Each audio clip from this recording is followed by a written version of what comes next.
Good evening. You're listening to the PNE Flagship Podcast, part of the TalkSport Network, and sponsored by Trade Windows Preston. Tonight's show, joined by Darren and Critch, who I don't know what Critch is doing. I think he's getting changed. But anyway, joined by them, we're going to talk today's 0-0 draw with Bristol City. But if you're thinking 0-0, not much to talk about, I think far from it. Because Darren, it was an all right game. We didn't play too great, but it was an okay game, I thought.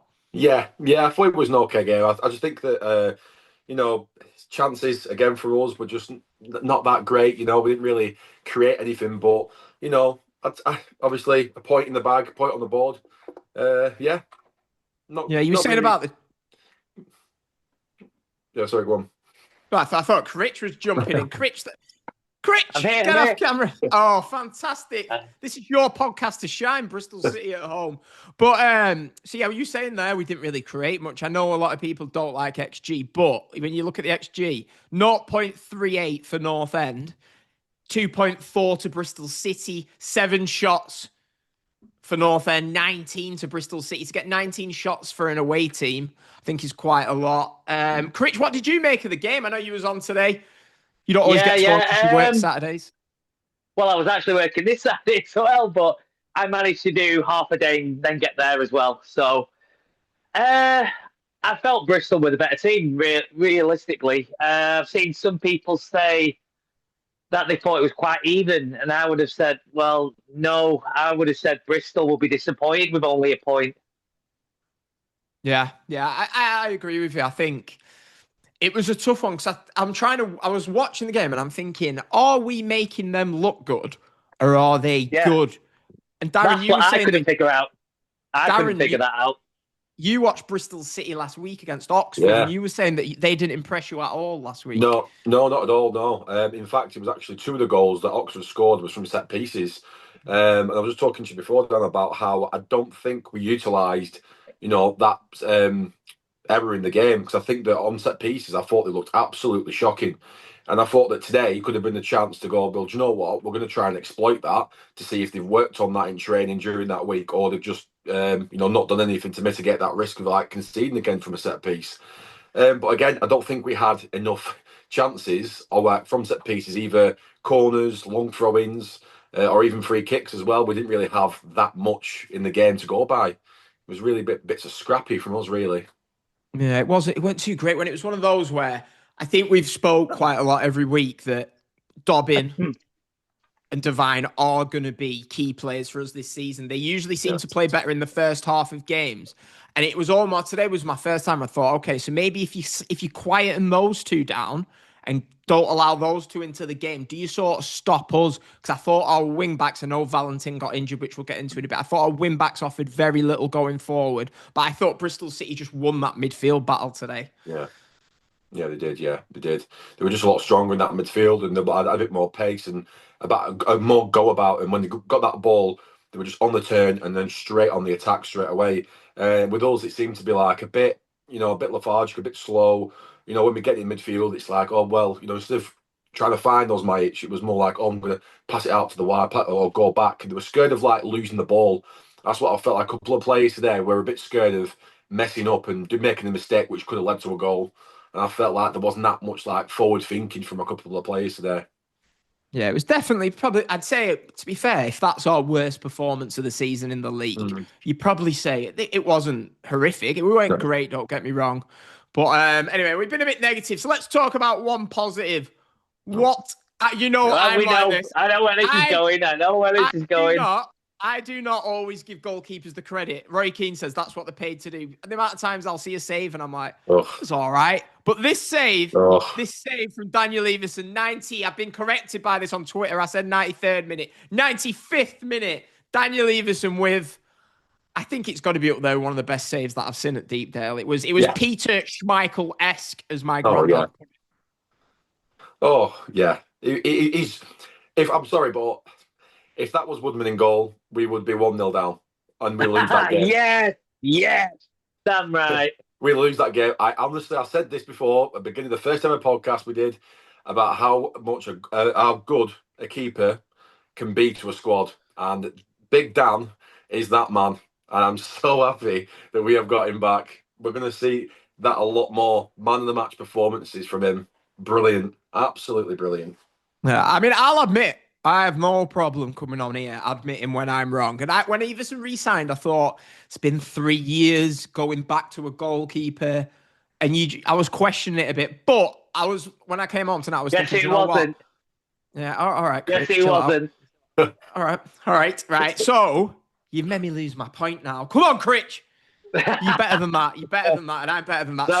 Sorry. If you think of it, he made a crucial save on the opening day. He made a crucial save against Leicester. It was the kick on the opening day, wasn't it? The assist for Osmaich's goal. He made the save against Leicester. Yeah, it was straight at him. But anyway, he made another great save in, I can't think what game it was. There was a game the other week he made a great save. And today's. He's almost made his own highlight reel so far this season. So I do think he's going to win us points. Someone said that he's going to win us more points than Emil Riis ever did. And I was thinking, do you know what? If he's going to win us that many points, that is going to be a hell of a lot of points that he's going to win for us. Oh, no. But yeah, Iversen today, it was one of those, though. I thought the chance before that they had, Mehmeti, when he runs through. Yeah. I was expecting Iversen to come racing out. Yeah. He had to score that, didn't he? The Bristol City Mehmeti had to score that. Yeah. That was an absolute stinker on his behalf, really. I mean, as a forward, you have to finish them chances. You have to.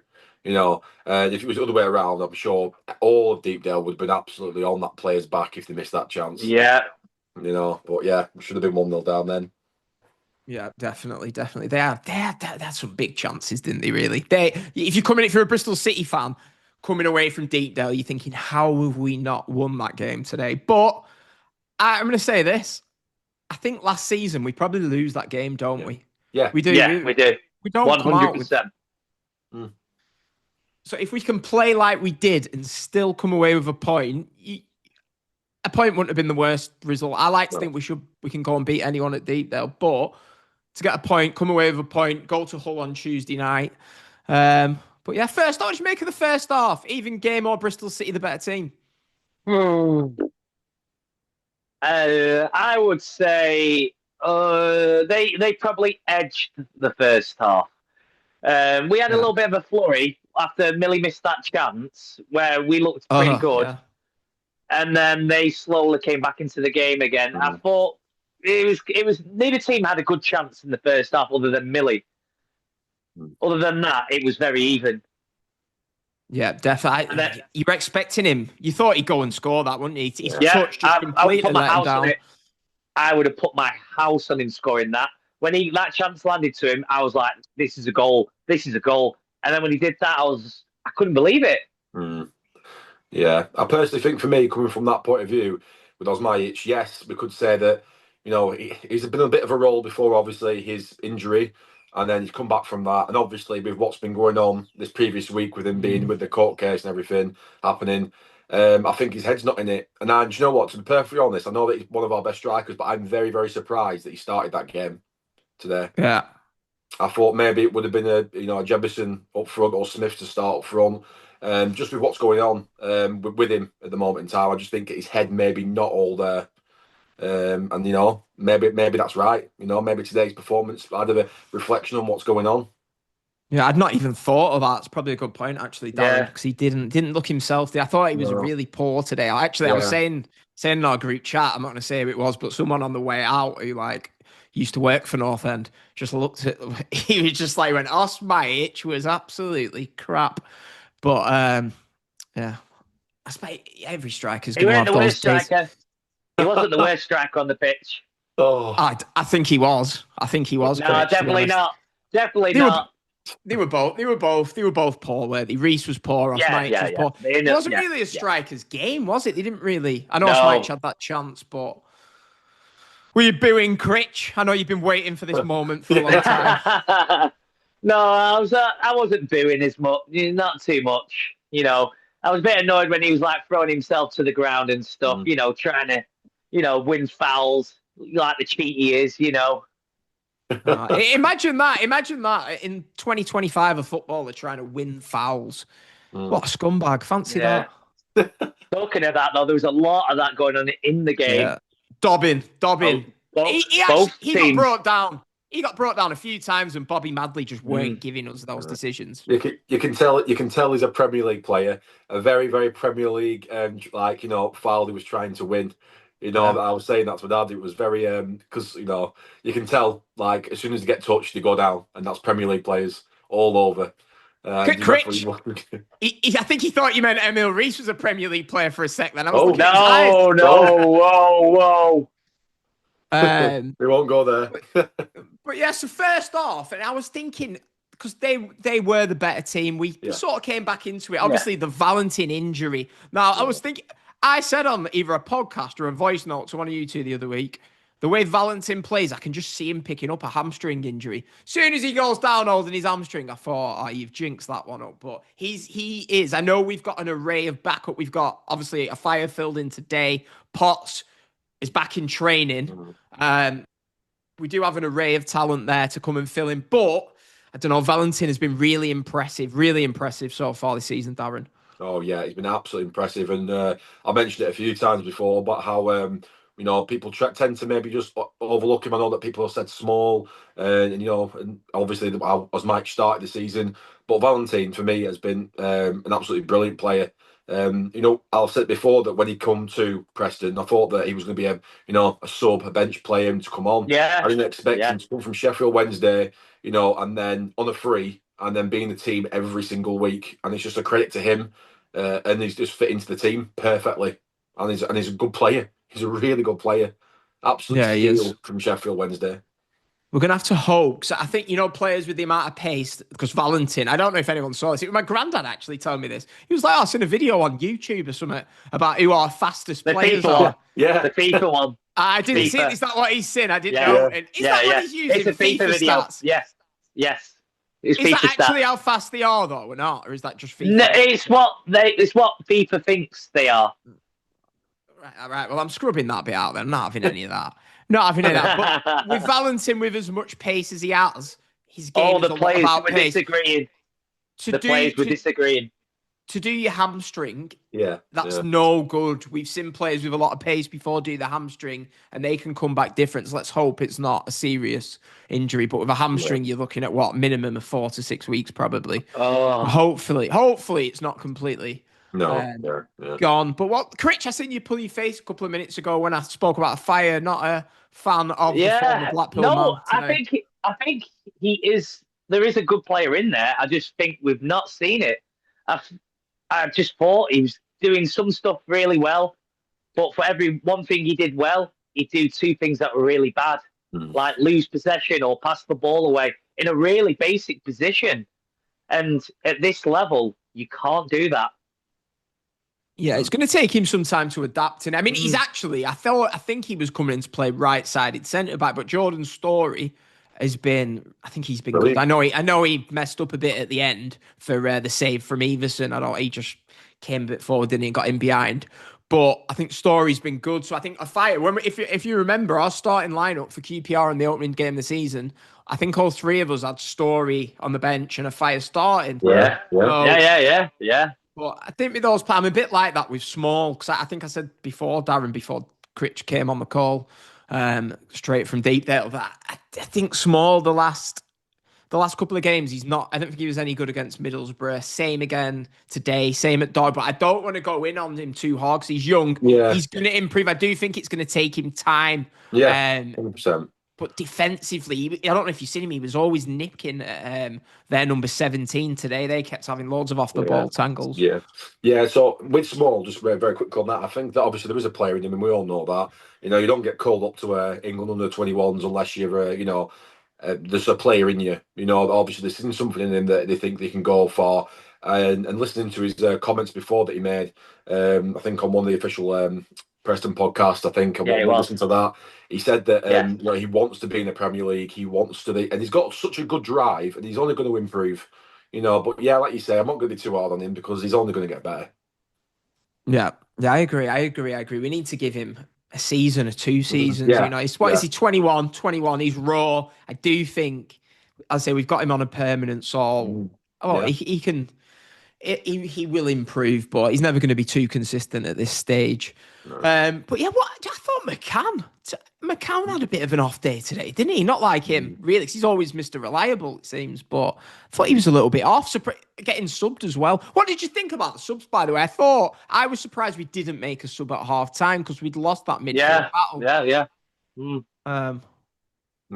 Well, I thought we would have made the subs at half time, to be honest, because I thought if we make them at half time, we can change the game, start the second half, and go on to win.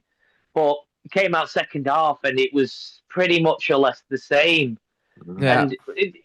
And then when we did make the subs, it did alter the game slightly. I felt, we did change the dynamic a bit. But yeah, I was surprised they weren't done at half time. But we've said this a few times, I believe. We've said this about making the changes at half time. He doesn't seem to do it at half time. He'll get to about 65 minutes in, roughly 70, and then he'll make the changes. Whereas I think he should make them a bit sooner at times.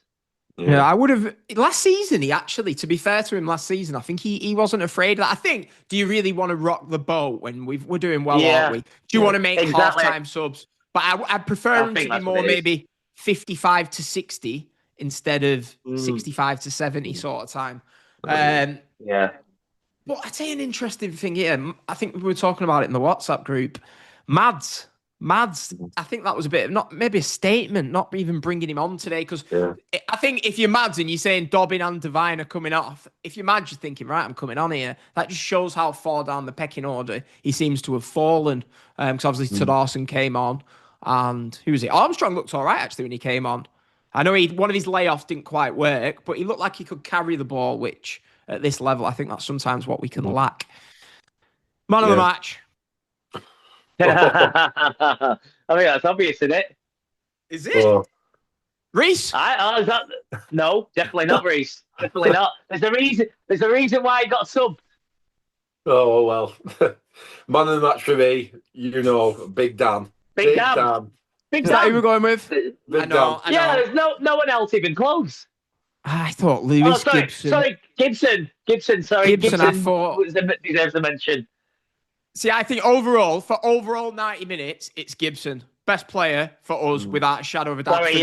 Sorry, I forgot that one. But Iversen, obviously, when he's made the save, he's the difference between us losing that game, isn't he, really? Yeah, exactly. I know people aren't gonna like this. I thought he had a few shaky moments throughout the game. He messed up it's a fact. It happened in front of us. He messed up a couple of times. But when you're gonna do that at the end of the game, it doesn't matter, does it? Because he saved us. It's like a striker, Critch. A striker scores goals. That's all that matters. If your goalkeeper makes last minute saves, that's all that matters. So facts. We're a fan of facts here, and if Iversen's going to make last-minute saves like that, we will be happy with that. So you two are going for Iversen. I'm going with Lewis Gibson. Actually, fair enough.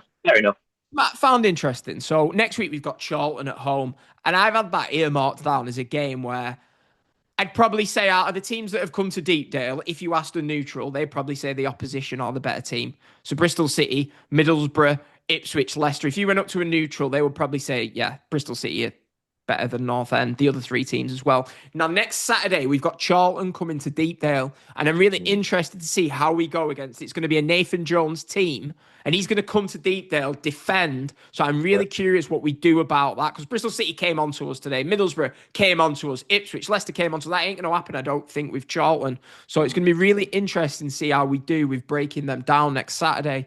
Interesting one, that one. Do you not think it affects it when this was the first game where the away section was pretty much empty? So I think it affects the atmosphere at Deepdale, because it was probably one of the I know we didn't play too well, but I thought it was quite quiet Deepdale today for most of the game. But you sit in the town, and though, was that the case or not? Or did you think it was all right? I mean, do you know what, Dan? I think you're right. Actually, I think when obviously that away end is full, like everyone bounces off each other. The away fans start singing, and then we start with that, and we get louder and louder. And it does. When the away fans bring a small portion of fans, I know it's a long way, and for all the Bristol fans that travelled as well, fair play to them.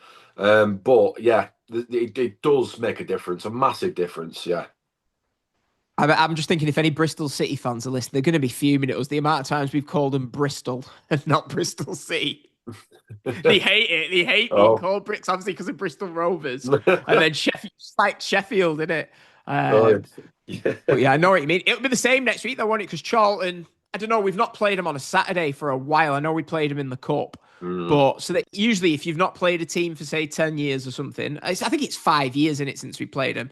I think Harrop scored. Anyway, my mind's going off. But yeah, I think maybe 2,000 if they bring next Saturday. So probably be a little bit similar to that. But have we got anything else to say about the game? Anything else to say? No, just I think that obviously we've gone through it all. I think that we, today it wasn't our best game. It wasn't our best game today. But again, we got another point on the board, and it's all very positive. You know what I mean? This is a completely different team to what we were last season. And again, like you said before, Dan, if this was the same team last season and we played, we'd have lost. We'd have lost 2-0. Definitely. Mm-hmm. You know, they would have folded. Yeah, lost 2-0. We would have lost 2-0, and we all would have been jumping on this podcast and saying how terrible North End is, and the management, and this is. But it's just positive, and it's just such a difference now. Yeah, it's really good. Yeah. Yeah, I think it's one of them games where, look, we didn't play at our best. You're not going to do that every week, but we didn't get beat. We go on to Hull. It's one of them, just forget about this. Go on to Hull. We've got 2 winnable fixtures, Hull and Charlton coming up. You get 4 points out of that, you're laughing going into the international break. Chris, overall, thoughts on the game? Come on, I'll give you... I mean, obviously, we've not praised Preston a lot, really, but we weren't that bad. But maybe Bristol... I don't even think Bristol were that good. It's hard to describe why they were the better team. I don't know. Maybe it was tactics. I'm not certain. But it wasn't a bad performance. No way. Yeah. We'll leave. Yeah, we'll leave. I don't think it was bad. Yeah, I can't be arsed with Johnny from Ribbleton on Facebook coming for me on this lovely Saturday evening, so we'll leave. We're terrible. Critch, go on. I'll throw this to you, because I think... Go on. Do you want 20 seconds to tell me how bad Riis is? Go on, then. I'll let you have your moment of glory. Well, I don't need to. People will have seen it themselves today, how bad he was. What did he do? He did nothing. Absolutely nothing, and it made me happy. Well, there you go. There's my soundbite for the video that I'm going to make after this. Yeah, cheers for that, Chris. You're always good for that. But yeah, predictions. We've obviously got Hull away on Tuesday. Darren, you're going, aren't you? Oh, yeah. I bit the bullet. I'm going. Recent performances have just went, I'm going to have to go. I was going to go to the Derby game, but I think I was away doing something. I was away in Manchester, so I couldn't go. But Hull away, we should be winning that one. We should be. I think that, like you said, we've got 2 winnable fixtures now. And for me, I think we should be winning them both. I think we should be winning the Hull away and then coming to Deepdale, and then we should be beating Charlton as well, for me. Yeah. I don't think we won't be, if you at the game Tuesday, we won't be doing a Flagship Tuesday. We'll do one after the Charlton game next Saturday. So we've got two match predictions. So who wants to go first? Hull and Charlton? I'll go first. I'll say that for Hull, I'm going to go with a 1-0 win for us. And I'm going to go bold for the home again against Charlton. I think we are due a big win. I think we really do need a big win. I think it's going to... I'm going to go 3-1 North End on Deepdale home.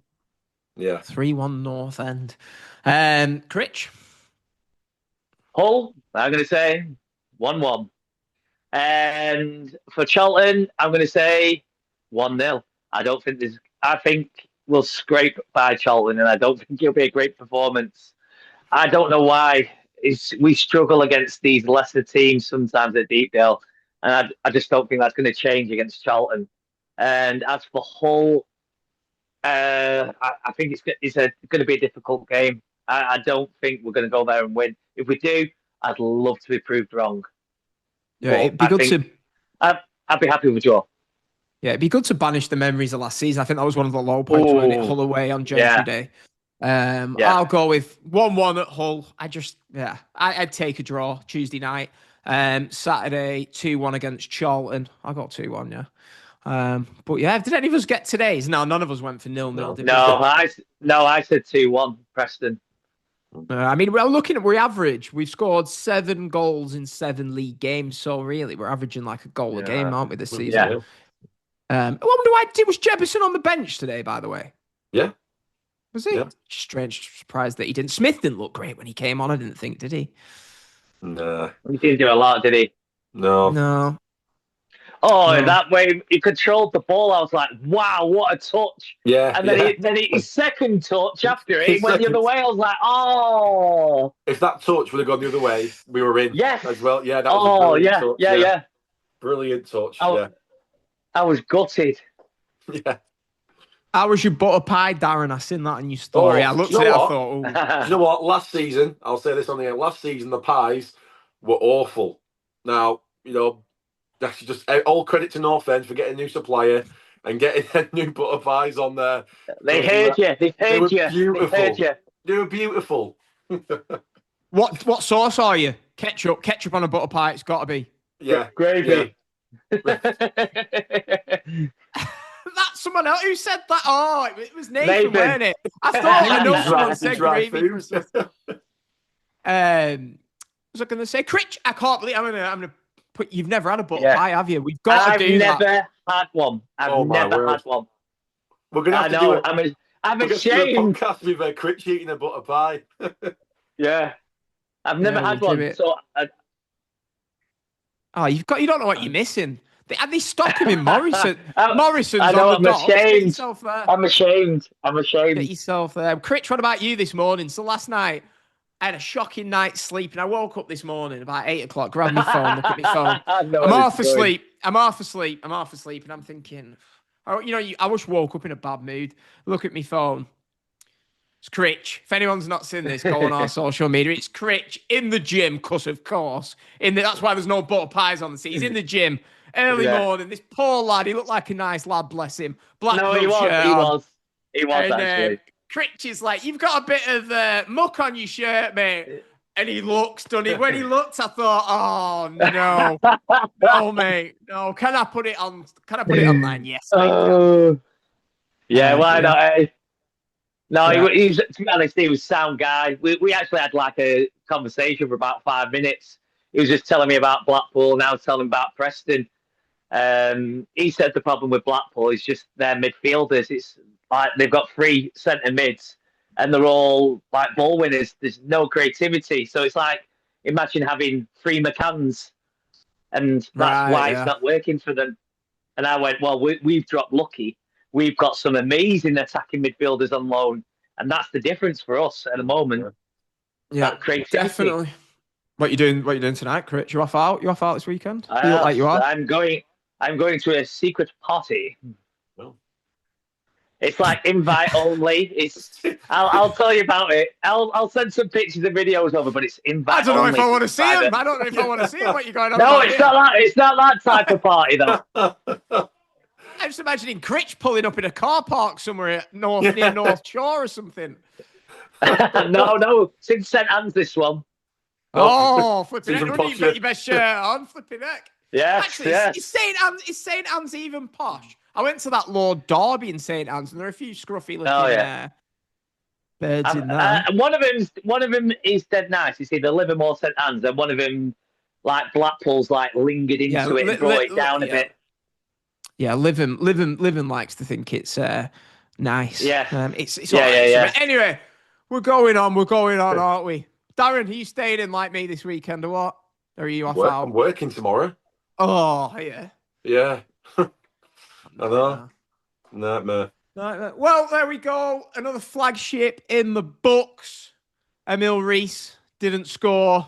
Nice. Emil Riis wasn't good, which I'm sure Critch is delighted about. We take the point, we move on. It's not something worth really putting too much detail in. And yeah, we will be back next Saturday. I'm happy for Critch. I just know. My God. As soon as I knew you were going on, despite popular belief, I didn't really want Emil Riis to score. No. If anyone had a camera on me during the game, they'd know that, by the way. But yeah. Anyway, there you go. 0-0. And yeah, I think we did well to drag our Flagship out of a 0-0, and we'll be back next Saturday. Have a good time on Tuesday night. Can I get a shout out? Oh. I just want to say sorry to my daughter. She came to the first game of the season, and it wasn't the best game. And then she felt ill during the game, so she sat literally in the stand bit, just where the stairs are and everything. Concourse. She didn't even see concourse there. So she was literally just sat in there and I was like, I'm sorry, I'm going to have to watch the game. I'm going to have to watch the game. So, priorities. Great parenting. I literally sat right next to the stairway. So I kept running down. You all right? She's like, yeah. And then I run back. So you'd have seen me running back and forth, if you could see me. Rich, that reminds me of once, right? Blackpool away, 1996-97 season. Simon Davey scored for us. We get beat 2-1. Anyway, Grandad takes me. So I'm 5 years old at this point, okay? Get to Blackpool. I've got diarrhea, yeah? My granddad, what does he do? Obviously, you've got diarrhea, you need to go, don't you? Does he take me home, or does he get on the phone to my mum on a payphone, because there were no such thing as mobiles? Ring her up. You're going to have to pick him up from Blackpool. So I had to get picked up. I'm sat there.